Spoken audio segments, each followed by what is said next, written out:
Hey folks, Dr. Gerstmar from Aspire Natural Health. Good morning, good afternoon, good evening, whenever you happen to be watching or listening to this. I hope you're having a fantastic day. Well, I'm having a fantastic day, continuing on our vacation, our time outside in a little bit of nature. Yesterday, we talked about turning off electronic devices as one important feature that getting out can give for us. Today, I wanted to talk about what can happen when we turn off electronic devices, and that is about the gift or the power of boredom. Sounds kind of weird, right? The gift or power of boredom. Now, luckily, in a way, for many of us, we don't have much boredom anymore. You know, when we're waiting in line or we're going someplace, it's super easy to just grab our phone and read a story, watch a video, listen to a podcast, or play a game, keep ourselves entertained. For a lot of us, with electronic media and the busy pace of our modern lives, we just don't have much downtime. You know, one of the things when we ask people about getting more sleep that's really common is like, when am I going to possibly have the time to do that? A lot of us just don't have much downtime built into our lives between everything that we need to do, everything we want to do, and then all of the electronics and other things filling in every little nook and cranny. There's just not a lot of time to be bored. And that's kind of a good thing, right? Nobody likes to be bored, but we often lose out on the power of boredom as well. And so there's two key things that boredom can give us. First of all, just time. Time and space for what? Time and space for one, introspection, looking inward, thinking about things, mulling over things. Real thought requires time and it requires space. Now, we can just do that going on a walk, or we can do that just sitting and thinking for a little while. One of the powers of meditation, in a way, right, is calming all of the outside distraction and focusing inward. Well, boredom can allow us to do that as well, or it can be taking a piece of paper or a little recorder of some kind or another and just getting our thoughts out, really reflecting on life and our situations. You know, a lot of the problems and issues in our lives are brought about because we lack the perspective to really think about and look at the situations. And please, I don't want to, difficult situations anyone is going through, I don't want to say it's just all about lack of perspective, but I know in my life, a lot of times, some of the situations and issues that have been bothering me, when I've taken the time to really sit down and think through those situations, first of all, it gives me a new perspective, and often it shows me some ways that I could go about making some changes in those situations, either externally or at least internally, the way I view and deal with some of those difficult situations.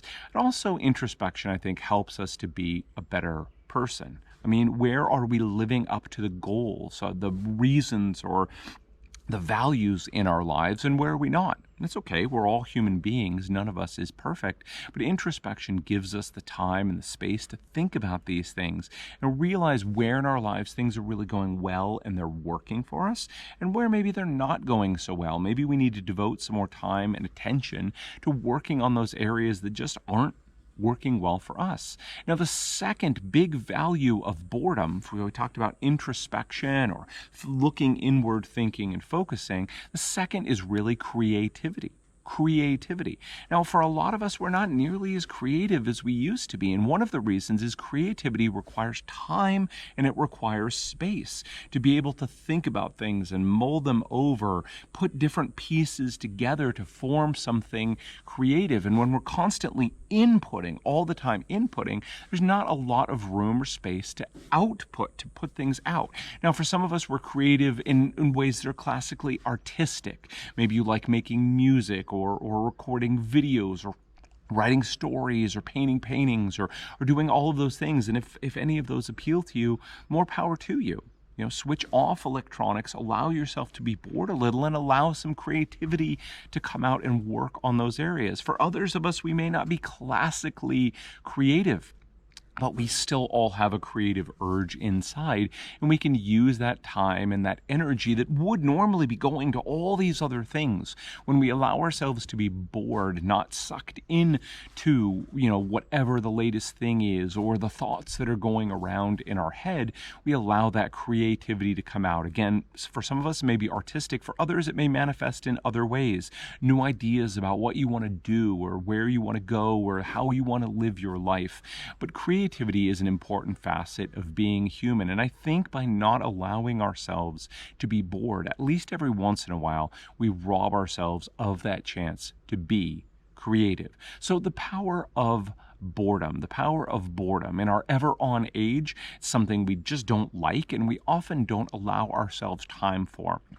Just like we were talking about yesterday, that whether it's once a week, once a month, once a year, the opportunity to switch off electronics. I would urge you in the same vein, whether it's once a week, once a month, once a year, whatever works for you, give yourself some time to be bored. One of the things we do when we go on vacation, a lot of times we're going to new and interesting places and we want to cram in as many things as we possibly can, 50 things in 5 days kind of thing. And there's value to that, certainly if we're going somewhere iconic and we really want to see things, cool.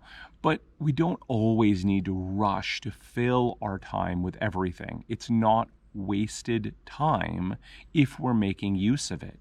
And it doesn't always mean getting things done. Sometimes useful time is bored time. Many of the great things about our society were created in downtime and bored time when someone was tinkering away on something or they decided just to try something different just because, and maybe a masterpiece came out of it. So who knows? Maybe the next bored time that you have could be the creation of the next masterpiece. Let's not rob the world of your gifts as well. All right, folks, that is it for me today, harnessing the power of boredom. Look, if you are a little bit bored and you're looking for a group of people to help and support you with your digestive issues or your autoimmunity, I want to invite you to come and join us on our exclusive, private, and free Facebook group known as the ANH Academy. That's the Aspire Natural Health Academy. All you need to do is go to Facebook, type in ANH Academy. That's ANH Academy. You'll find it there. There are 3 super simple, super easy questions for you to answer. So just to answer all 3 of those questions, please make sure you answer all 3 of those questions. I'd love to have you come and join us. As long as you're dealing with digestive issues or autoimmunity and you are willing to support others as they go through their health journey, we'd love to have you there and help support you as well. All right, folks, that is it for me today. Until next time, take care.